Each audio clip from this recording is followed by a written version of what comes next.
welcome to Leaders of Tomorrow Season 10. 10 seasons of empowering entrepreneurs, 10 seasons of recognizing excellence. I'm Sunanda Jayasheelan. Two conversations tonight with entrepreneurs who are unicorns and leaders in their space, both in the online space. My first interview is with Licious, talking to us about what it means to be a D2C business. I'm in conversation with Vivek Gupta, co-founder of Licious. Also in conversation today is Manohar Gopal, MD of Featherlite, a giant when it comes to the online furniture space.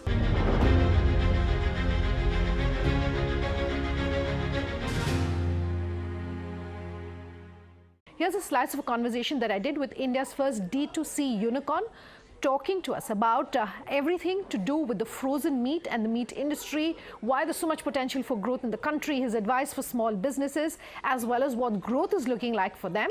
Listen in.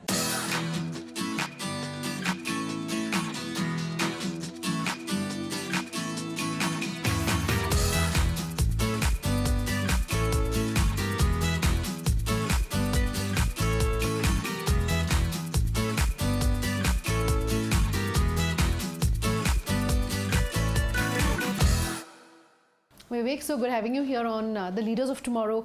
And in just a short period of 7 years, you have become a unicorn, and that says as much about the economy and the country and just the business as it does about your company. So congratulations on that. Thank you, Sananda. And we will talk about what really makes you unique and different in a moment. But I want to hear from you. I'm curious. If you could pick 2 or 3 key highlights from this journey onto becoming a unicorn, what would those be? I think a couple of things. One is, we all thought, including me myself, that India is a vegetarian country, which is just, and we're not, which is just not true at all. 70% plus people in India eat meat. We are actually the 4th largest meat consuming nation in the world. We consume 3 lakh crore worth of meat in a year, and that is growing at double-digit growth rate. Our per capita meat consumption is still very, very low. It is around 7-8 kgs, while globally that number is very different. For example, US is 112 kg per capita, and China is 62 kg.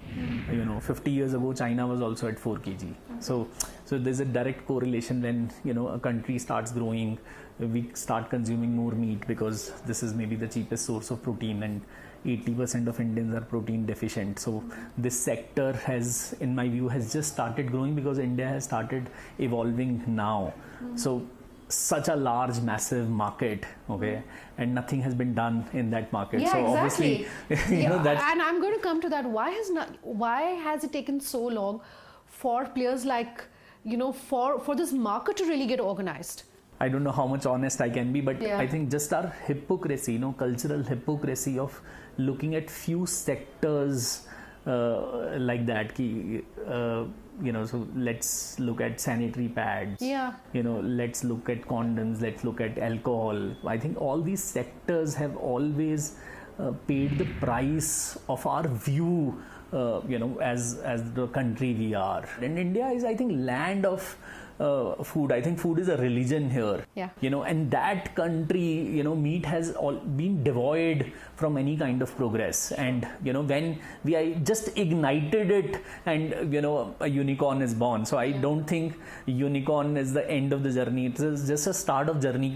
At least today, people have started accepting with Licious that India is a large meat market. So I think the real work will start now, and next few decades is going to be crazy for meat sector. Okay, so you're saying India is a large meat market, but we're still at about 7 or 8 kgs. You're saying versus 112 almost for developed markets.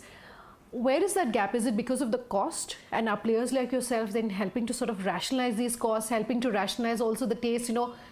Someone ordering from you can order, say, for instance, a fish that's only available in Calcutta, which you wouldn't be able to do unless you're going to a restaurant or you're going to Calcutta, for instance. Yeah, sure. So one is availability for sure, availability of various kind of products across the country, because if you see the fishes availability in north of India is just not there, because there is the sector has never reached there. There are no coast around, etc., etc. So this is one of the reason, but other reason is affordability. right? See, majority of India, we are our income levels are still low. The time per capita income grows, meat consumption is directly correlated to that. So I think that is my big learning. So the time we start continue to grow and earn more and more and more, this sector will be the first one to get benefited out of it.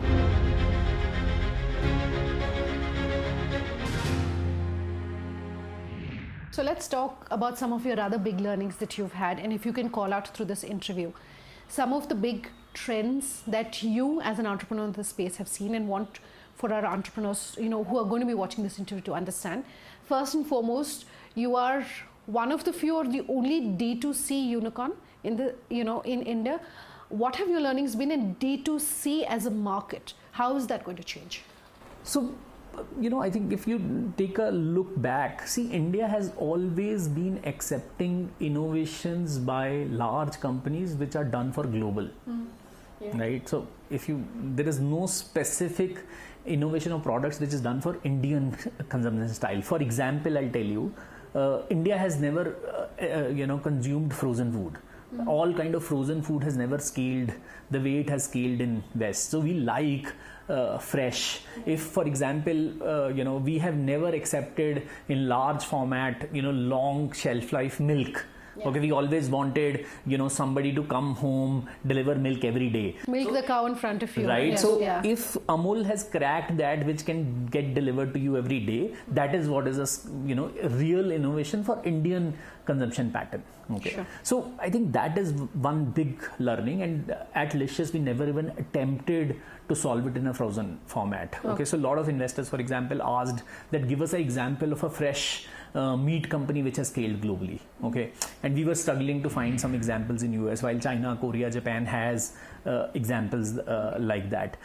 So at Licious, and I think this is one of the advice, that don't get carried away by what happens in globally and copy that model in India. I think India needs Indian solutioning for Indian consumers. Indian supply chain is complicated, assuming that a truck will move at a 80 miles per hour speed somewhere else. All that will not happen in India. So build it for India, build it India way. So another example I'll tell you, when we started, our business model looked very, very tough to everybody. At one end, we were working with farmers to grow a high quality produce.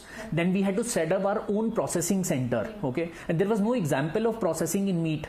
Meat was actually getting cut in front of consumers' eyes, right? So that was not being done. So we created a processing center. We actually created a cold chain of our own, because Indian cold chain infrastructure is extremely poor. Till 2015-16, there was no last mile delivery company, who was delivering products in a 0 to 4 degrees. Okay. So we had to even develop a bag of delivery in-house in Licious. But only two things we were solving. We were solving for the consumer a great product and a great experience. If three things, we just put it together and we never, did a shortcut there. I think that is one of the biggest secret, you can call it, at Licious.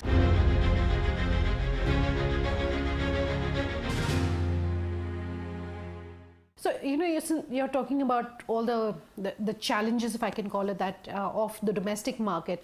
And I'm curious, why did you still decide to go after this market? What was that one thing that you saw as the potential of this business? I know you're talking about the potential of the market, but what was that one thing that said, it doesn't matter how many problems we have in this market, we're still going to chase after this model? So, so one obviously big reason is both me and Abhay, were good friends and we were both foodies. So we have, before getting into Licious, we have actually tried, all the lamb chops available in Bangalore at every single restaurant. So food was one thing which was connecting both of us. And second, after spending 10 years at Helion, I was looking for an opportunity which is large, so one is, it has to be a large sector, and second, there has to be possibility of making an impact in an economy, right? It is just not about just consumer, it is about the sector, it is about people working in that sector. Okay. And food was the center, and we never imagined meat as meat. It is, for us, it was food. Food. You know, so you know, if you ask me, I got nirvana of my life. But you're not a cook, you told me. That's okay. I eat a lot. You enjoy the eating and you let your partner, you let Abhay do the cooking. I think that was a good combination because he was cooking and I was eating. That's very smart. Let's come back to your journey on to becoming a unicorn. What did that entire fundraising experience teach you? And I want you to use this answer as a masterclass of sorts for our businesses which are going to be watching this interview to say, these are my learnings. I think fundraising, I will not say it is easy ever. You know, it has been always very tough for us. But what has solved fundraising for us, if you ask me, 2-3 things. I think consumers have solved this for us. 90% of our business on monthly basis comes from repeat consumers. Okay. So investors actually didn't see that, you know, commonly in other companies. So they felt that is one. Even D2C can be actually large if category is large. So they are horizontals by itself because, you know, a 3 lakh crore, how many sectors are like that? And so investors have, in last 3 years, they have changed their view about D2C sector, and that's why you see a lot of funding news. We have never heard brands operating at like 60 plus NPS, and Licious operated at 70 odd NPS for so many years. So this whole equation of creating a supply chain by creating interesting moats, by solving for consumer love, and if you put this retention problem together and just build business on repeat for you know, 10 million consumers, actually I can build a 10,000 crore business. So that created a very different confidence. I'll slip into a short break. More on the other side. Do stay tuned.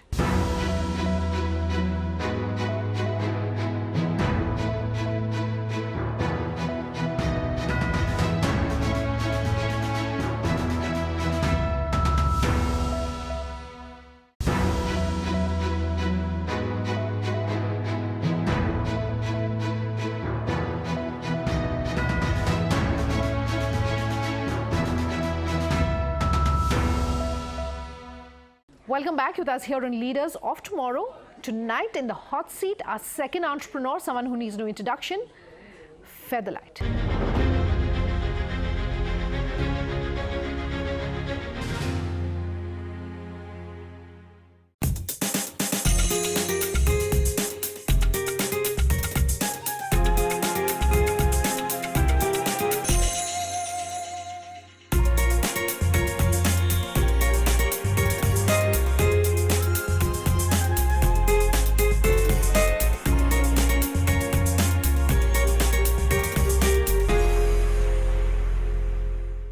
Manohar, so good having you here. I understand this is your debut, if not one of your first, your debut interview when it comes to television. So really good having you for this exclusive conversation, talking about a brand that we've all used at some point in our lives and we continue using, and a brand that we all know of, but we don't know the person behind the brand, and we definitely don't know a lot of aspects of the business because you continue to be very media shy. So let's start by really first of all, thanking you for taking the time to join us today. Talking, of course, amongst other things about how the market is panning out when it comes to the furniture industry, when it comes to real estate, but also more so your advice for small businesses, because you're also a passionate investor when it comes to the startup space. That's right. And you work very closely as a mentor with a lot of established startups as well. So fantastic, and thank you for taking the time to join us. Pleasure. Thank you so much. Those are 3 questions in one. So then let me give you the first question. So Featherlite is a family-owned and run business, and I will come back and talk, of course, about what makes this business tick. But before that, what has your own journey been like? I would say I've enjoyed my journey a lot. We are a joint family business with 3 brothers in it, and there has never been a pressure moment, if you call it that. So all of us are passionate about what we do, and it's very easy. Because being 3 of you, you can, you know, rest when you need to and let somebody else take the pressure when you need to. So it works very well. So personally, I've really enjoyed the journey a lot. Okay. In terms of whatever we are doing, both real estate and furniture. Okay. I'm quite curious. I understand you have something called a family constitution, which while you've been adhering to it for many decades now. That's right. it's actually been written down as an actual constitution? That's right. Okay. That's right. I'll come to that and talk about, lessons for our entrepreneurs from that. But I want to understand just your outlook on the furniture as well as the real estate business. First and foremost, let's start with the more established, of course, of the two businesses and talk about how the furniture market has been changing, especially in a time when so much work is happening online and so much of buying and selling is happening online. How has that business been growing? So the last 2.5 years post-COVID, has been challenging because people haven't gone back to offices yet. The silver lining in this whole journey was that we had work from home, which is a new category of business which didn't exist earlier. And today everybody realizes the need for a good ergonomic chair, and which was not really existent at a point in time earlier. So this has created a new B2C kind of business for us. We were otherwise, I would say, mostly a B2B business. So this has created a new segment, which going forward is going to hold us, I think, in good stead in that sense, really. So as a strategy for our small businesses who are watching to say, I want to learn from the leader in this space, omni-channel as a strategy, what's your advice? I think you hit the nail on the head. It's the way to go. Okay, because using just one channel today just doesn't work. We've also realized it during COVID, and the way forward is only omni-channel. So you've got to be in all the three segments. Does it largely though work only in an urban market where you can have this online only presence where your consumers are only buying online, but in a smaller market perhaps they want the whole touch and feel? It's a tough question to answer. And the reason is that we also thought that the smaller markets were maybe too small to enter. But during COVID, what surprised me that online channels, when we see our data, it's going to many small towns.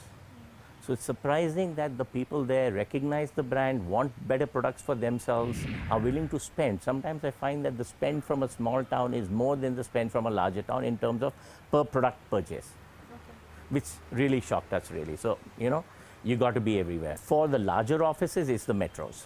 But from a B2C perspective, the smaller towns come into play. But from a B2B perspective, it's still challenging in a smaller town because the spends are smaller then. They spend on themselves as individuals, but not really out there for a company, from well-being that you would call in larger towns for the employee. In the smaller cities, they don't care too much about well-being of employees, per se. Yeah. Okay.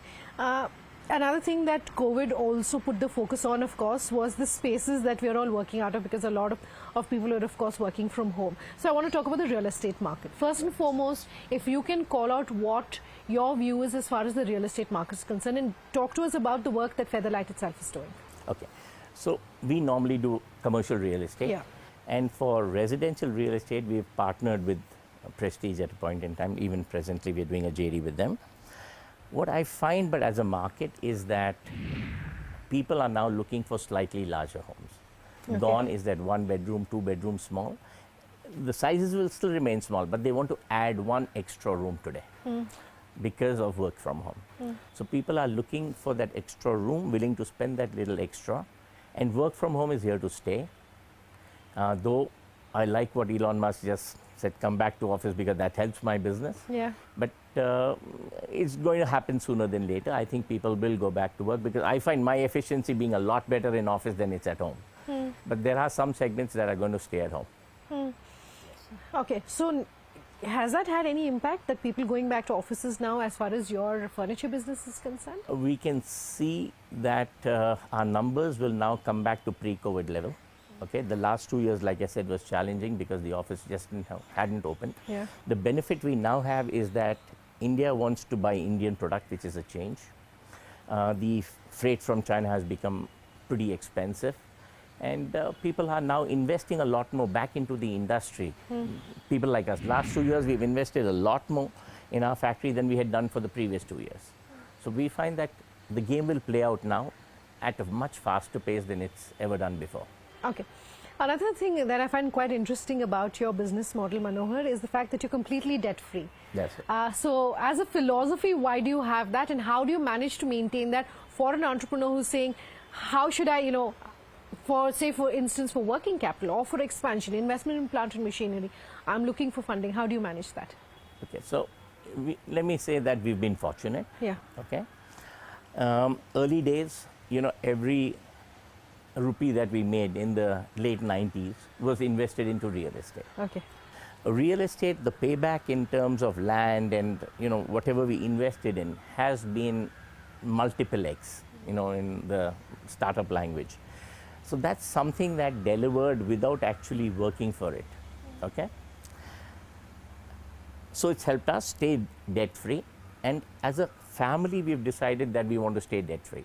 I could have said that our growth could have been much faster, bigger, quicker in real estate if we had taken debt, which we didn't.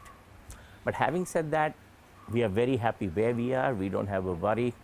We don't have to think every night that my meter's on. So mentally we are very comfortable with that. That's the reason I think we've decided to stay debt free. You look closely at businesses and startups as a mentor. So if I was to ask you through this answer to talk to our entrepreneurs to say, one, what is it that you look at when you're associating with startups? Because the startups that you work closely with are some of the biggest brands and names in the country.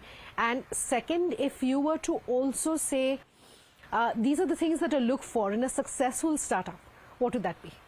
One is you pay attention to the entrepreneur himself. Okay. What is his passion? What is his drive? What is his background? Okay, to see the business that he's in. One. Two, of course, you look at scalability. But scalability without looking at bottom line is something that we don't invest in. So we normally would look at both top line and bottom line. It's not growth for the sake of growth. And third is, again, I would say that the geographies that they are in. Sometimes you spread yourself too thin, trying to create growth where you could fall. Sure. So I would look for these 3 points basically before we invest somewhere. Out of time on tonight's interview. If you have any feedback for us, do let us know. Our details on your screens as we speak. Thanks for watching. Have a good night.